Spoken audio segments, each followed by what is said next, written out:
Hello my friends, Min here for On a Stamp Page. I am so excited to be doing another tutorial today for the Crafter's Castle Challenge. This month we are sponsored by TheArtsyStamper, aka Bev Cole, and her beautiful Etsy shop, TheArtsyStamper shop. Come and follow along as I show you how I created this beautiful card using digis from that shop. And please forgive my nails, I forgot to fix them beforehand. All right, here we go. Today I'm going to show you how I'm going to use all these beautiful images from our sponsor this month to create a fun background, and then how I do this on my iPad because my computer kind of died a while back and I've been trying to figure out how to do this. So let's see if we can do this. So I'm going to the app and I'm going to click. This is an app that I do pay for, but you can do things on it for free. And I'm going to go to sizes to change the size to the size that I want. I'm going to go to this 3/4. I'm going to hit enter. Now I've saved those beautiful images, so I'm going to go in here and I'm going to add it as a photo. I have this right here, and what I'm going to do is I'm going to create the black and white background that I want by just kind of layering and duplicating these flowers and making it the way that I want to, because I really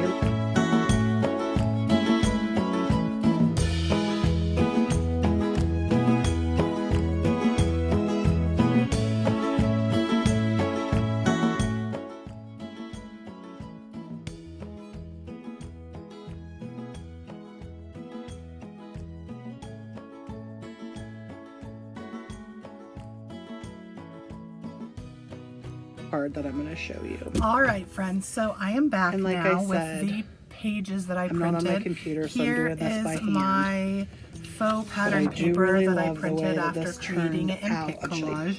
I really like it. I think it's going to be really cool for what I'm thinking about using it for. The next step is going to be to print everything. Here are the beautiful pre-colored stamps images for my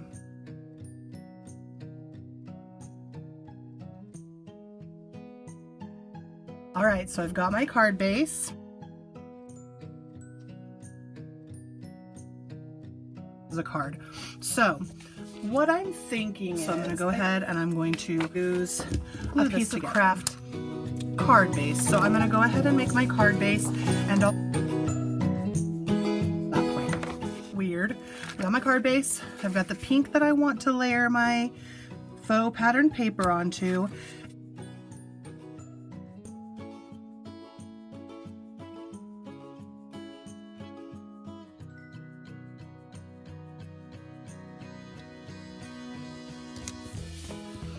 Alright, so my thought is that I'm going to use one of these images to go like right down in here, and I'm actually thinking this one. I really love this, and I think it'll be really pretty because I'm also thinking about adding some ribbon as an anchor down here. So I think what I'm going to do is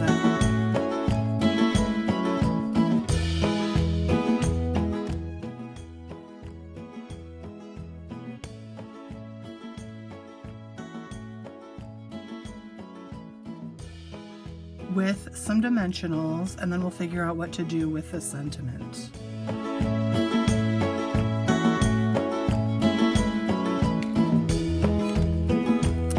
Okay, this is perfect. This spring apple blossom is just so gorgeous, and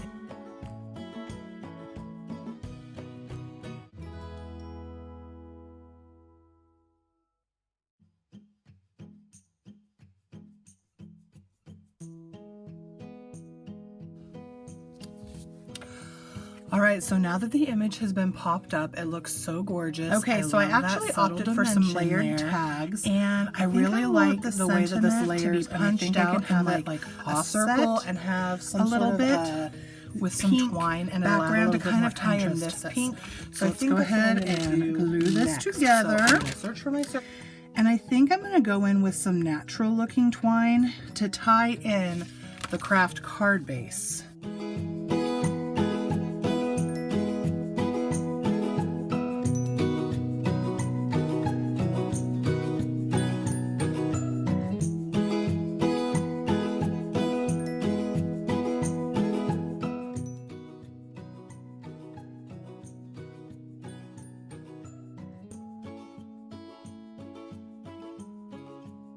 I think I'm gonna pop this up with some dimensionals. So let's go ahead and do that.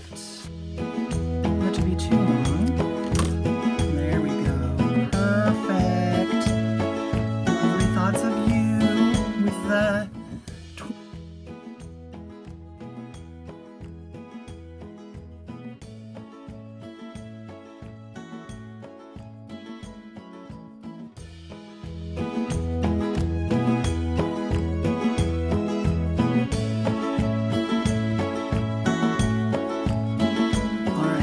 the texture for that. I've got this, and now I want to anchor this with some ribbon down along here.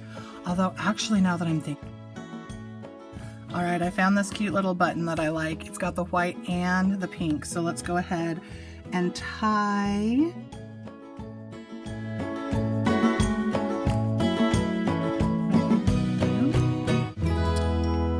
think I'm gonna add a little button.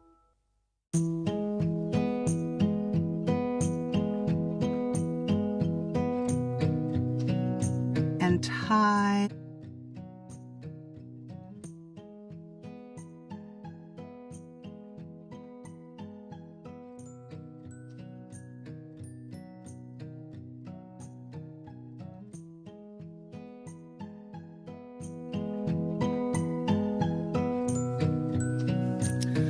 All right, I finally got the button on the way that I wanted it to, and I just unraveled the thread to make it a little bit more kind of like reminiscent of this.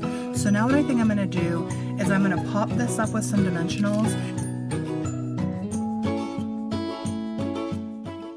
All right, my friends, here is my finished card. I love it. I think it's beautiful and springy. It's gonna be perfect to send to someone who I'm thinking of this season. I hope that you join us for the Crafters Castle Challenge this month. Don't forget to enter for your chance to win some beautiful digis from TheArtsyStamper, aka Bev Cole, and the TheArtsyStamper shop. Until next time, hugs and happy crafting, friends. Bye.